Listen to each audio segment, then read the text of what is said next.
mami, nag-auto niya, change na kanyang press, regular press. Ito ko ng regular press. Ayan, ito mamaya ito ng mami ha. So kapag mag-cook kayo dyan mami ko, ayan, i-remove mo na lang yan. Okay, from small, big, medium, and just sa kanya. So, ang mga kasi dito, natanggal yung handle niya. So, ito, pwede mo na i-ready sa lamesa mo mami. And ayan, mami, kung gusto mo na mag-invest ng mga gamit, ang quality talaga sa yung teacher. Ayun, so mga sabi for the mami ko, ito mga sa ating live. For the good time, round opportunity. Please don't forget to follow. It's me, once again, your very own money. Nalagi na makakalang nanay ni Tanoy. Ayun, ato ka i-check out mo na yan, idol. Friendship, i-check out mo na yan now. Nakon mga mami, sinagot natin yan, siguro may audio natin guys. Okay, for the good tayo, bilis guys, habol. Okay? Ayan, comment na check out mga grab opportunity bilis. Okay, si 30 yan tayo, 30. Parang may yelo. Pagkano na lang yan, 1,425 na lang yan, idol. Okay, so, parang sa mga okay, parang more than 100% niya, babe. Oh, diba? Tayo sa oras dito. Okay, so mga guys, sila mo. Leave the basket mga mami. Ayun yung basket natin dyan. Magkano na lang ito, kung kaya ano guys is 3 speed yan. Okay, 1, 2, 3, go. Ayan. So ito kaya na talaga ito. Pakit ang talaga ito. Ano ito, Enders?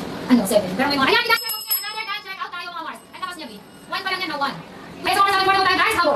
Ano po yung sa wait, sa school. Okay? Dahil guys, pwede mo yan guys, na nakakita niya tayo sa alam. Pwede mo yan sa address mga ko. Okay, so mga sabi guys, ang ganda ito ang dagdag collection mo mga sa action mo.